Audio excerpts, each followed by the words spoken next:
Today, we clean up a pannier.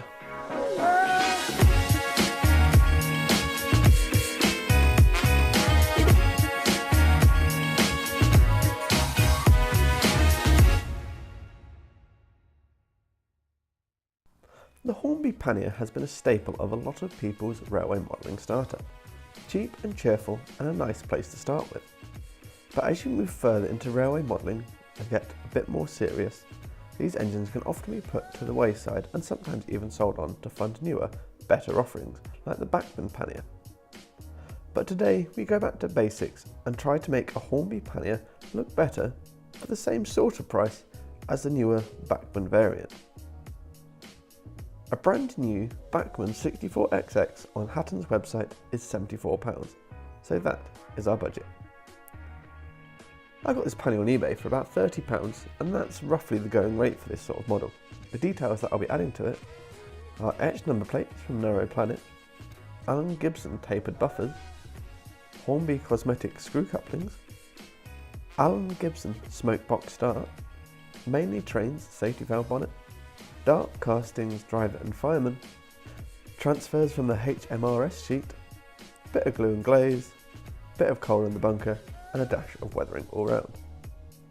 This brings us to a new total of £48.98 for this project, or £18.98 if you already have the model. I'll be splitting this tutorial into two, with the first part being all about the body and then the second part moving on to the chassis. So first off, the buffers are what I'll be replacing.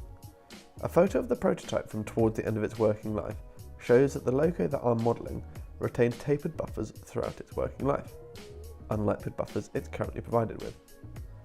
And besides, the buffers that are provided aren't actually that aesthetically pleasing anyway, so I'll cut these off and they're replaced. The actual buffer will be installed once painted. The buffers I bought for this are actually the incorrect type, as they are the collet tapered style, whereas these should have been fitted with bean tapered style, a slight mistake in the ordering process. This will however be rectified in the future, but for the sake of this video, I'll continue using the collet type.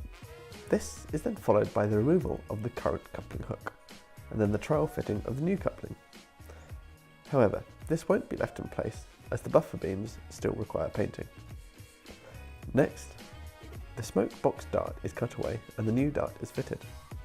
A small hole will need to be drilled to fit it, and then a little bit of yoo-hoo behind it will keep it in place.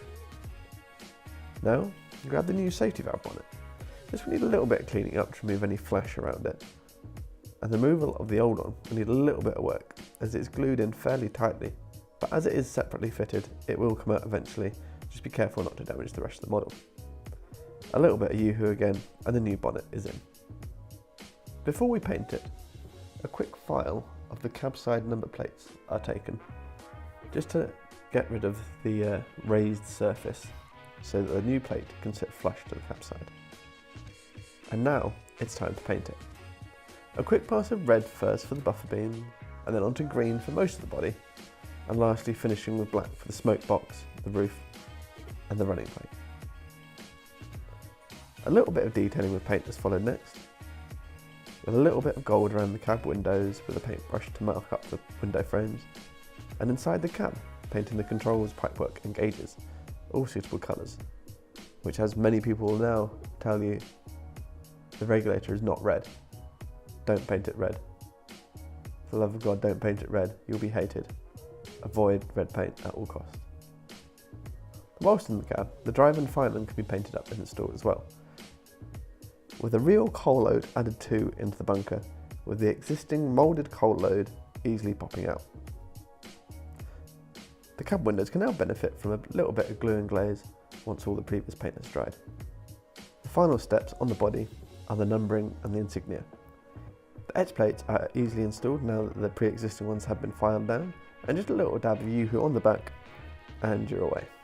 The cab side number plates from Narrow Planet, whilst being great in the fact they're customisable, the vice is the fact that they take a while to arrive. The set I ordered for this was purchased 4 weeks ago and hasn't turned up yet. Then on to the transfers. I've opted for the classic Great Western, which is utilised from the HMRS sheet along with the buffer beam numbers. These are then sealed in with a little coat of varnish. Now the coupling hooks and the buffers can now be permanently fitted. Now we move on to the chassis, namely the brake rigging. This loco would have had exterior rigging similar to that as found on the Bachmann 57XX. So using a little bit of plastistrut, the rigging can be created fairly easily. Lastly, the entire wheels require a little coat of black paint, just to give it more of a uniform look rather than the current toy-like look. Whilst painting, the new brake ring should also be treated to a coat of paint. Lastly, a quick pass of weathering and we're done. A Hornby Pannier improved for less than the price of a new Bachmann equivalent. Granted, a different type of pannier, but the point still stands. And now that's all done, it's time for the count, which today stands at bing. So let's turn it into pounds, and seeing as today was all about pannier tanks, this is going to be donated to the Llangollen Railway, who are currently restoring pannier tank 7754 to steam. And that's it for today. Thank you very much for watching. Consider clicking that subscribe button. It will make some very cute little doggos very happy.